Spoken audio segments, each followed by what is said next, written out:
Welcome to Loleventvods. Watch the full game of today's LTA 2025 matchup.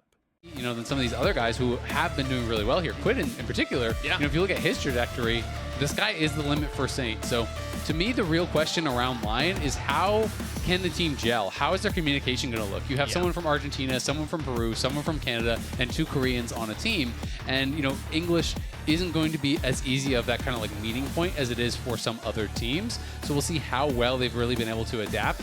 Because individually, I think there's a lot of talent on this team. The question is, how does it all come together? Yeah, maybe water's a code word. Maybe that's like that means go in. Or something like that. Adapt. I can see it. Well, we'll talk about adapting here in the draft because we have our first bands locked in, and wouldn't you know, Gwen locked in blue 1. Gonna be that first pick. We saw that last game as well. Did not work out for Thanatos. Even though individually, you know, had a solid game, wasn't really able to find that big contribution in those team fights. Jack's an immediate answer here from Licorice. Considered to be a pretty good matchup that definitely can outscale. I do think the early game can be difficult still, but we'll have to see how he's going to be able to make it happen. Plus, it's a melee top laner for the Sejuani, so you're able to help get those stacks up. Can be dangerous for the Gwen. We saw in that last game, C9 banned away the Jax so that they wouldn't have to play that matchup, but Castle will not get the same. You see the Katarina hovered right there. I think there's somebody in the audience that's going to appreciate that one, as instead it's going to be Varus locked in. Yeah, Varus going to be locked in. Got the Los Ratones. Los Ratones here. Let's go. Nice. And a good Okay. Some guns right there. Nice. We'll see if How it's going to be... How much you curl, man? How much you curl? Watch out. Kangas is going to make you do his grip test. Yeah. Oh, I didn't bring it with me today. That has never happened before. It's the first for everything. We'll see if one of these teams can get their first big win on the stage. Of course, they did have individual game wins, but it was best of 3s in Split 1. So none of them got a series win. They didn't really get that kind of like celebration moment where you win on stage. So this would be a first for either team. And I was immediately wondering, is it going to be that double melee pairing with the Sejuani? We saw Silas come out from Saint the last split. He has played 6 Yone games in his career, so this will be the 7th. And this is just such a strong top side now for them. And when you're looking over at Skarner, who has received a lot of nerfs, Skarner still had quite a pretty high priority at first stand, and if you play it really well, you can make it work. But I do think this champion is kind of weak now, you know, and I do think that it's going to be almost impossible for them to win 2v2s, really in mid or in top. What I will say is scaling-wise, there's a lot of physical damage currently. You can just opt into armor here for the Skarner to become hard to kill. Well, Jax has a lot of mixed damage, I will say. Jax does do a lot of magic damage, and we could see potentially Henna come out, you know, with an AP bot laner, you know, if they think that that is going to be a concern. So that is always an option on the table. But of course, there is quite good engage. You can also do things like, you know, range AP support and things like that if they are really concerned about it. Going to be curious to see if that is the direction they do go. Instead, they are just kind of banning out some of these standard AD carries, and it's going to be Alistar and Azir joining that ban list. Avidaga has always kind of been known as more of that kind of control mage style. Yeah, typically. But what I will say is, because a lot of this game in particular, and the first 3 weeks here, it's going to be getting to know LYON and DSG and their styles, because we did not see a lot of them last split. Already, LYON is indexing into this strong topside style, but now they lock in the Nico. You were talking about the potential of a support that has that AP range, and expecting that to go to LYONs, that does fit the bill. Yeah, it absolutely does. You know, it's not exactly going to make the Skarner worried about, you know, stacking MR or anything like that, but still does bring a little bit of that mixed threat. Can be good engage, can give you a little bit of that power as you are coming in here, and it's going to be Victor in the mid lane for Avidaga. Again, not really a big surprise. You know, his 3 most played in his career are the Azir, the Orianna, the Rise. You know, it's that sort of style that this does fit into.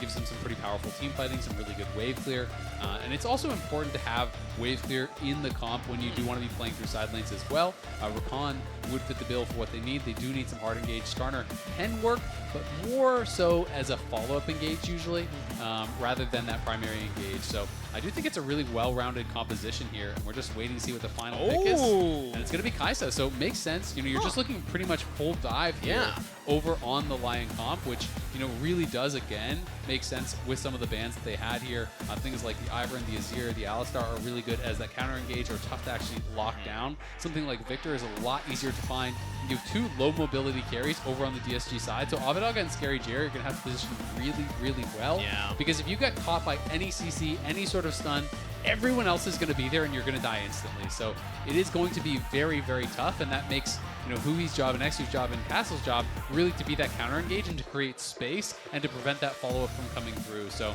I think we're going to get to see exactly how well coordinated Lion is with a comp like this. Exactly. Because it is all about timing those engages, all going in together, playing as one. I'm happy you bring that up because this is the test. Can Lion pull off a composition that, while yes, on paper is terrifying, if they find that engage, you have to follow up on each other's plays, which means you have to be on the same page going into those plays. Whereas DSG, if they play more defensive, if they play back and just absorb the engage, try and win the fights after the fact, could be success for them. And speaking of Huhi as well, talking about roles and players, Huhi, a veteran on this roster on the Rakan, can make action happen for them. He's going to need to. We'll see if he's going to be able to do it. I do think DSG have got to surprise us if they want to climb up the rankings here. On paper, this team does not look like it has a true carry, right? Yeah. And I think that is going to be the big question. That's going to be the big concern for DSG coming into this split. Can Avidaga, can Scary Jerry, really develop into someone that you can count on to carry games consistently? Because if you don't have that on the LTA stage, you're just not going to be a contender. That's the reality of it. You need your AD or your mid laner at the very least, ideally both, to be able to be someone who can get you across the finish line and you can count on to win you games. I definitely see that potential more on the Lion side, at least on paper, but we'll have to see how much have they developed. A game to reset expectations for both of these teams as Huhi gets chunked out. But I want to highlight the fact here, Scary Jerry has had a career in collegiate and NACL playing at the tier 2 level. His Varus win rate, very high. One of his best champions throughout his time in tier 2. So when you're trying to set up, you're talking about you need a true carry on your team to win in League of Legends. Getting Scary Jerry on something he's comfortable on, very important step one. And it was the lone game win that they actually had in Split 1 as well, was on the Varus. So definitely agreed. It is really important, especially when you've been kind of struggling at this level. He did not have a good Split 1, to be frank, but that it is just a couple weeks that he played, right? So it doesn't mean that he can't actually get there. Avidaga as well, worth noting, is playing Grasp. So he's going to be playing Grasp and Q start. Gives you a very strong level 1 here on the Victor. Auto, Q auto, and you're just going to be stacking up that Grasp, making these trades really, really difficult to deal with for Saint. So Saint is just going to be playing this quite defensively. You can see he is playing Fleet. He's on D-Shield. I'm assuming it's also probably just going to be Resolve secondary for second win to really just kind of get through this early game, because it's all about on Yone, can you survive to be able to get your farm and get your resets in and scale up? And then you have threat, once you're level 6 and once you have some items, you can really start to take these trades with the Soul Unbound where you can kind of pressure these control mages. But if you are not in a good enough spot where you can actually threaten these really aggressive trades, then you kind of just get locked into your tower and beaten up.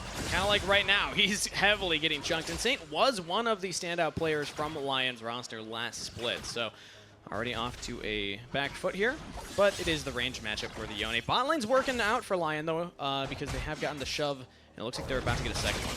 Yeah, not a surprise there, is you do have Huhi playing this Rakan pretty weak in the early levels, and you've got a Nico over on the other side, so you've got that range advantage. You should have the push here, and Licorice kind of trades his health to try to get this wave in, but couldn't actually fully crash it. It's only 3 minions that won't actually result in a freeze. What will result in is a slow push.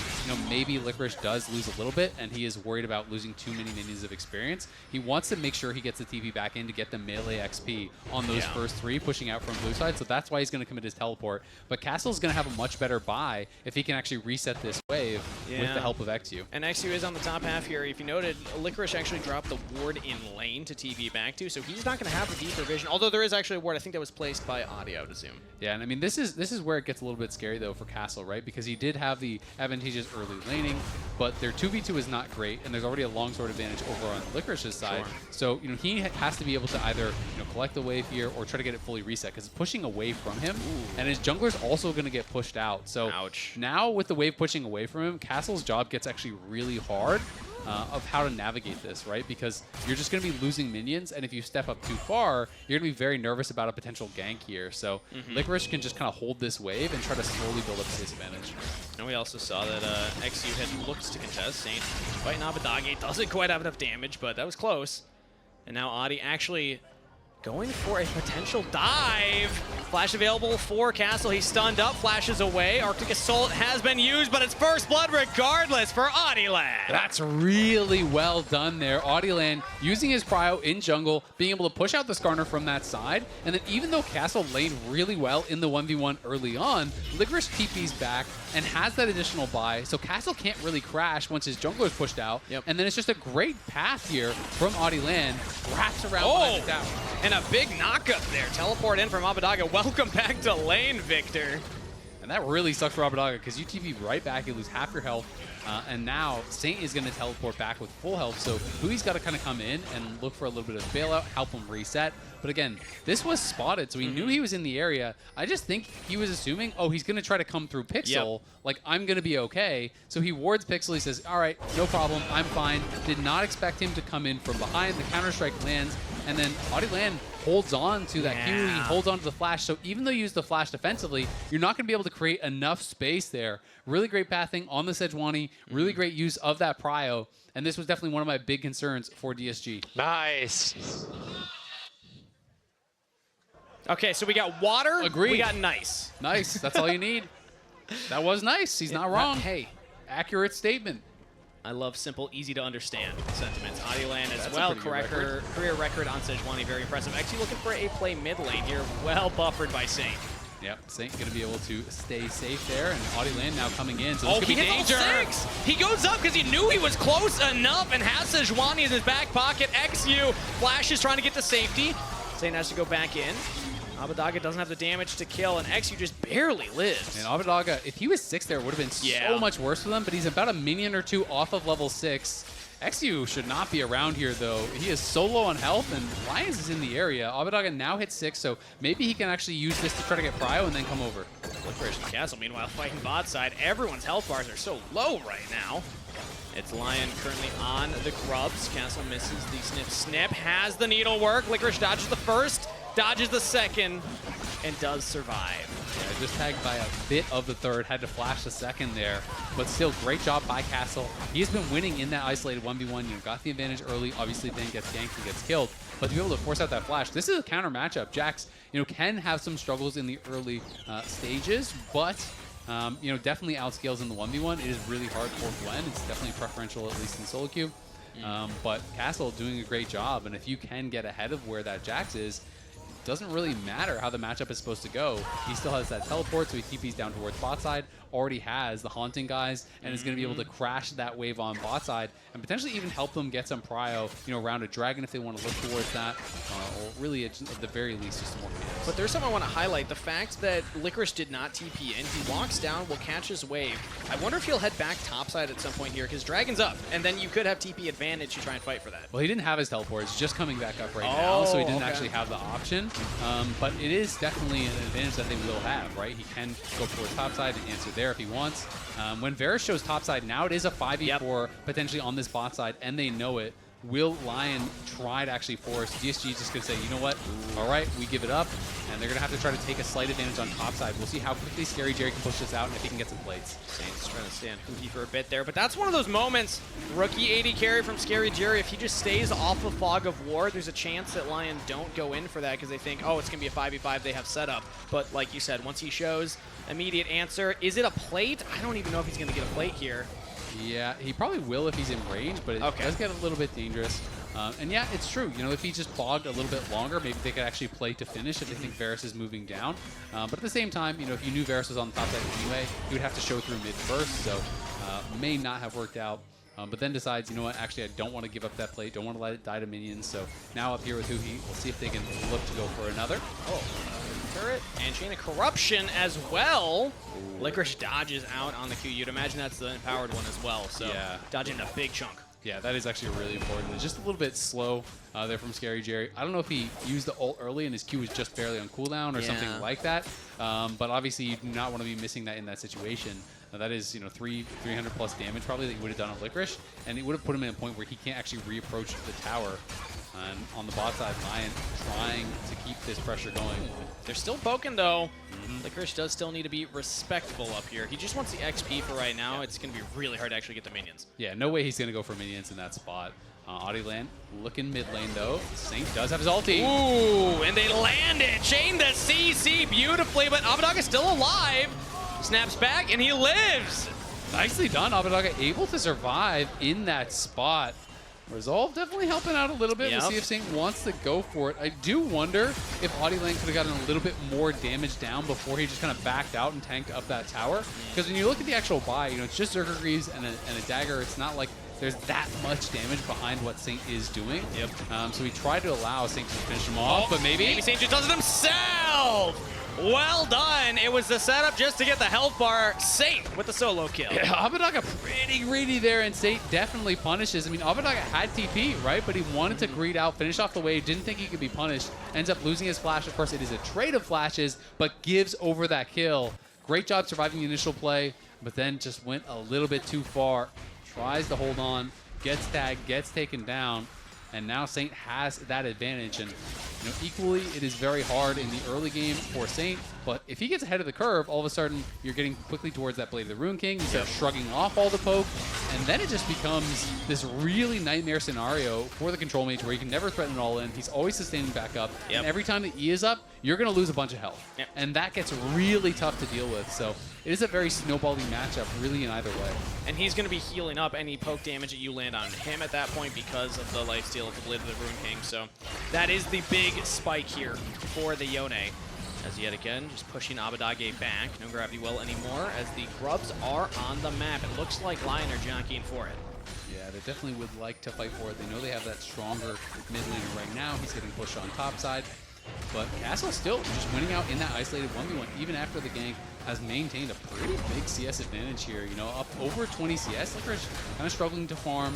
And when he went up towards that top side, Glacial Prison. XU's trying to keep his support safe. Lions doesn't have the damages. Now XU with Scary Jerry behind him are shredding through Henna and Audieland. But here comes Castle flashing forward for the kill. 1 over to DSG. Yeah, Castle with the TP does get a kill. Does cost him both. We'll see what Licorice can get on bot side, because now he gets some time by himself to try to collect plates. Gets at least 1, if not 2 plates there. Only saw him get the 1, but I wasn't sure if 1 was already down. Nice sidestep. Missing Scary Jerry. Doesn't have the flash. He still has a cleanse. He's got everything. He should be fine here. Saint jumping over the wall, maybe predicting the flash? I think he was trying to predict a flash there. Yeah. You know, saying that Scary Jerry would flash from that position. Ends up not finding him. Could have probably just taken the forced flash instead of trying to go for kind of the bigger, flashier play in that spot. We can watch this one more time. This is a look here over on Ahuhi, who's sitting at about 60% health. Audieland does hit the initial interrupt there. And then great ulti from XU to really stop the follow-up, because Henna was the one who kind of needed to be able to get in and finish him off. But when he catches that double ulti there, Castle comes in with the TP, flashing forward. Lucky that Henna gets out as well. It's just great deal. And you can see Toast happy about that one. He's like, okay. All right, we got one. Let's go.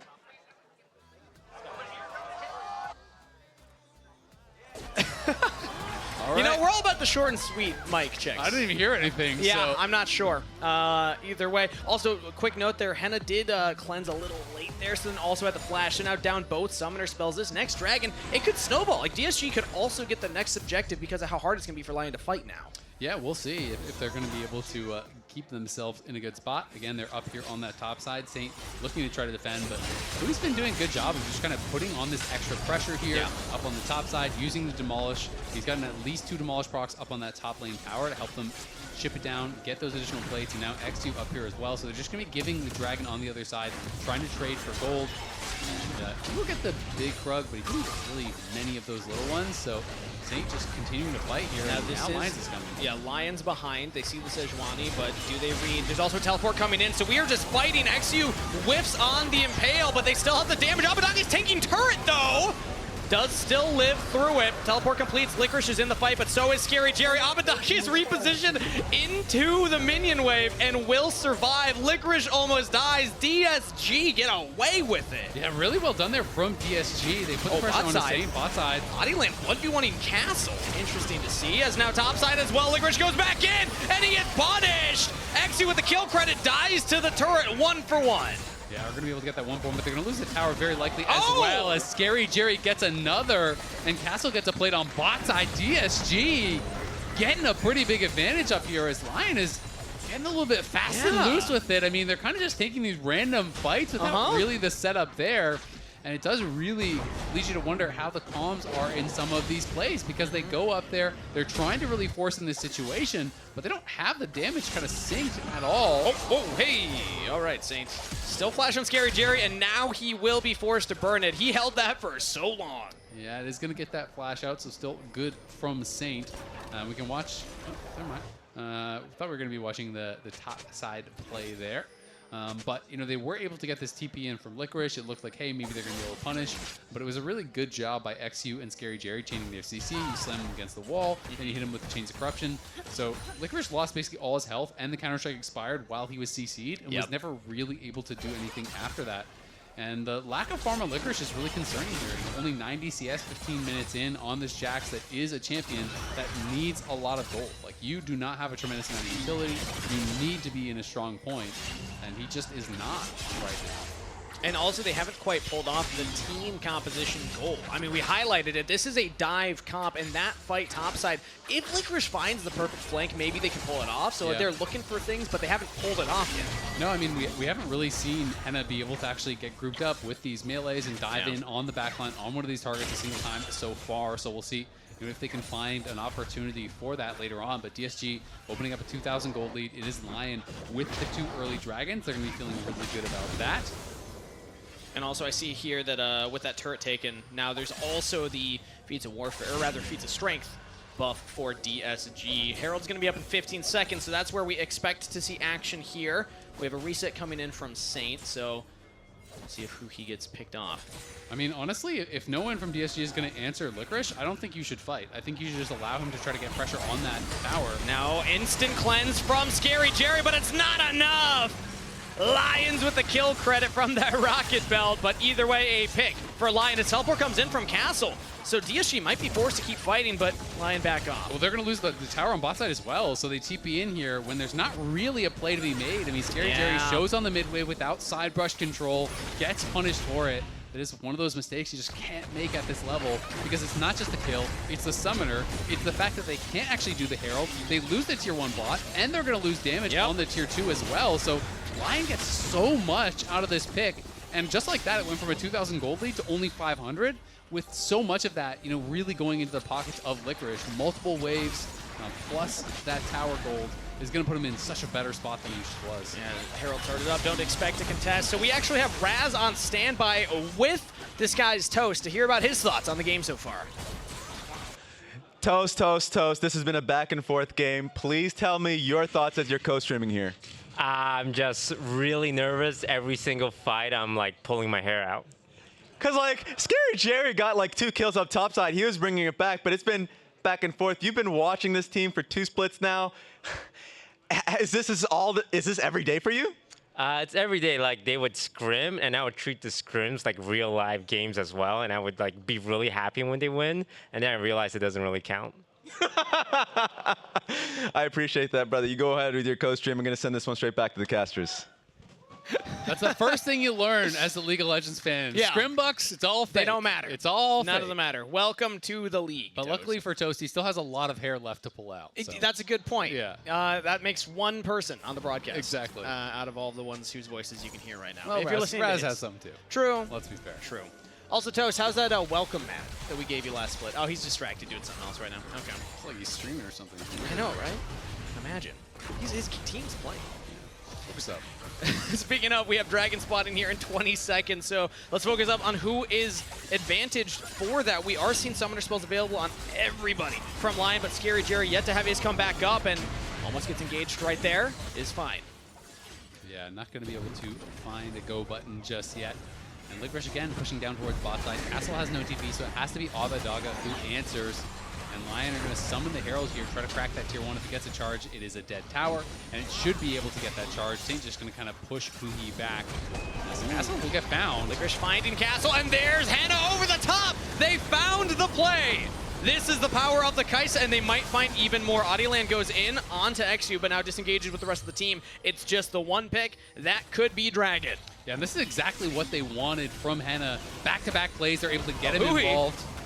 He's still in there, and he finds Licorice, but now Lions! The Pop Blossom onto 4, and they're the team will clean it up. 2 more to LYON. Oh my God, Lions on stage for his first game here in the LTA. He had to play remote last split. Yep. He's here, he's looking good. That Pop Blossom just tore the skies apart. Lions, welcome to North America and welcome to the LTA. We have missed you 3-1-1 on the Nico support with an insane find right there, because DSG, he almost found a big play onto Lickers, but then it gets turned around. Yeah, I mean, it's the counter engage. The problem is there wasn't really a lot of follow-up. Scary Jerry and Abadaga weren't immediately in range. Then Lions uses everything there. W, Flash, Protobelt gets in range. Audieland comes in.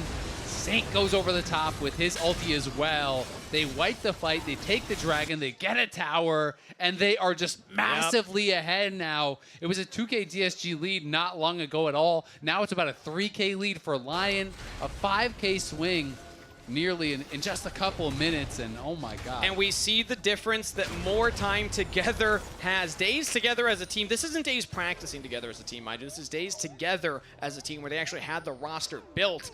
And neither of these teams had that much time to even know who they were playing with before they had to play on stage.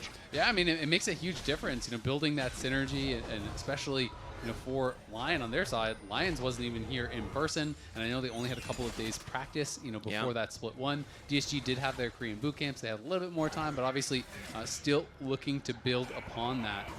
And looking for that consistent carry that they're really going to need to find if they want to start getting some wins here in the LTA. And look, I'm just really happy that we did the Toast check-in before that play happened, because I imagine he's lost a few more hairs since then. LYON, 3 dragons with a 3,000 gold lead, now 2.5, but still the point stands. They got the lead, and right now the game's in their control. Yeah, it absolutely is, and Saint is just kind of running away with it. Does have the shield bow, has the Blade of the Rune King, so it's very difficult to burst him down. It's very difficult to kind of chip him down, and he's going to become such a threat in the side lane. This is turning into a game where they just don't really have people who can kind of answer effectively in both side lanes. If Jax gets ahead and Saint gets ahead as well, then you're just going to be constantly pushing in these side lanes. And Abadaga especially is always going to be vulnerable to getting collapsed on and engaged on this Victor, especially when he's playing from behind. Like, yeah, he has some merc treads to help deal with CC, but he is not tanky at all against what Saint is going to be doing. And Castle's also just pushed in the bottom side right now, so LYON, they have a gold lead. They also have a lane priority in every lane. I mean, top as well. Mid's actually getting pushed out because they're on the Otacon. It's just now spotted, but... Look where Exu is, though. He's on Raptors. Yeah. It's way too little, way too late, so it's just going to be given over for free. I actually think that giving over Ruinous is way worse. We got a Ruinous Otacon. Let's go. Yeah, you actually get it a lot now. Ever since they made the most recent changes, it feels actually way more common than the GA variant. But the amount of XP you're getting from it, it's actually so big. The amount of gold that is worth, it's amping up all the dragons that they got. It's amping up, the passive stats you're getting from all the roses, and you pick up a tremendous amount. I mean, it's 8 roses here for DSG. I'm just waiting until the observer clicks on someone from LYON, and we can see how many they have. But it gives you Who do you want them to click on? Which one? Anyone. Okay. Because it shows the roses for the whole team, right? True. It's shared. And I guess we don't have anybody stacking any abilities either. Look at the XP advantages, right? Abadaga just hit 13. Saint closing in on 15. Audieland, halfway through 13. Halfway through, 12 for XE. It's all going to be like that full level advantage. You can see the XP differential right there. It's just massive, and it really accelerates the lead. I'm not a jungle main, but typically I don't see the jungler with more XP than both opponents' solo laners. Yeah. That is a mark of how strong that Otacon is, and also how far ahead Audieland is as Saint finds Huki, but Steel Unbound just gets back. Yeah, I mean, he's farming very heavily this game and has been involved in most of their major plays, so Audieland definitely having a really good game.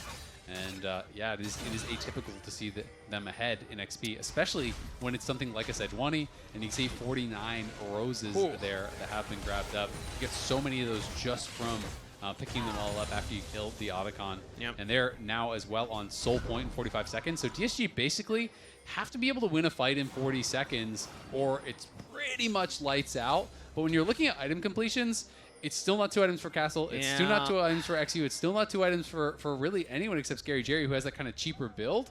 And it is going to be tough. We'll see if if Licorice or anyone kind of completes a major item to try to swing the fight in their favor. Now I can see it going one of 2 ways. If you're on the side of DSG, you're rooting for them to stop the Dragon Soul.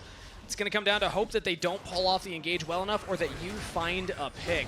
It's not going to be Licorice. He jumps away. If you're cheering for Lion, you're just happy with what they're doing right now. They say we don't have to go straight to the Dragon on spawn. We can use the mid prio to get a free turret before. And now DSG are a little split here. Yeah, DSG, I think, struggling a little bit with the macro here. You know, giving up mid prio generally is really tough now around Dragons because now Castle can't even really respond to this. He has to answer the wave mid. Saint is just kind of chunking him down because Castle has no sustain. And then Soul bounce back to the team. It's going to come down to a 50-50. XU has to find a way into the pit, dodges. The Glacial Prison flashes in, doesn't get it. That's Dragon Soul to Lion, and that's XU falling as well. Henna repositions, Castle falls. All of DSG are falling apart as Lion will find 4, make it the ace with the Dragon Soul. Nearly the clean ace. Licorice dies, burns down after he gets the kill, but they do get the ace. They get the Dragon Soul. They're pushing mid. That could be it. And even if it's not, it's definitely going to be enough damage to take this game later. 20 seconds on Huhi, 20 seconds on XU. I imagine they do. All members still up, save for Licorice. 4 members strong pushing. Adi actually is channeling, so yes, that signals it will just be the inhibitor. Reset, go for the Baron. Look to end the game then. Yeah, I mean, it would be a risky move to try to end from this spot, you know, especially with Licorice going down. We can watch this one more time. XU just goes for the flip, but the setup for the fight is just so bad from DSG. They're not really located together. Like, Abadog is having a 1v1 over here. Castle's at half health. XU flashes in. You know, Scary J's trying to get some damage down onto Adi, but as Castle goes over the wall, he's already half health, so he's just insta-dead. He tries to follow up there. He dies. Licorice gets the kill on the side. Yes, he ends up burning down. Just, I think, the dots from the Blackfire torch. But definitely tough. Oh, no! That's one of those smiles where it's like you laugh or you cry, you know? That's tough. But Lion crushing this fight. Definitely not close in the team fights.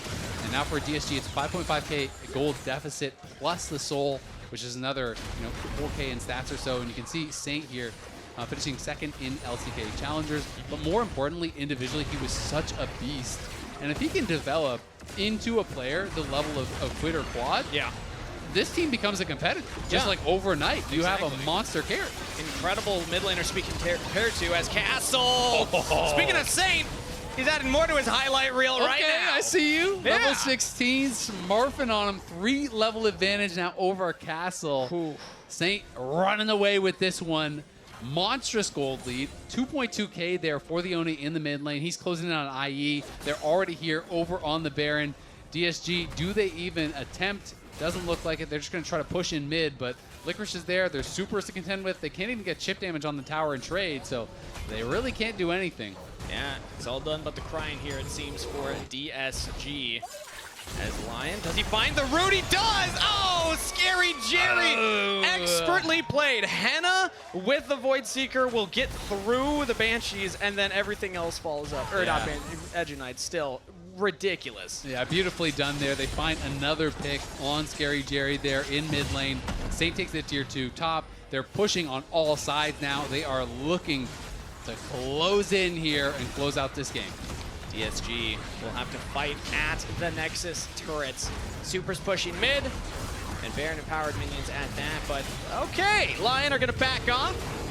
They want to play for fantasy points, everybody. Let's go. Give it up to Lion. If you drafted their plays, you are happy right now. I mean, they're definitely playing it very, very defensive. They're trying to make sure, you know what, let's guarantee it, take no risks whatsoever.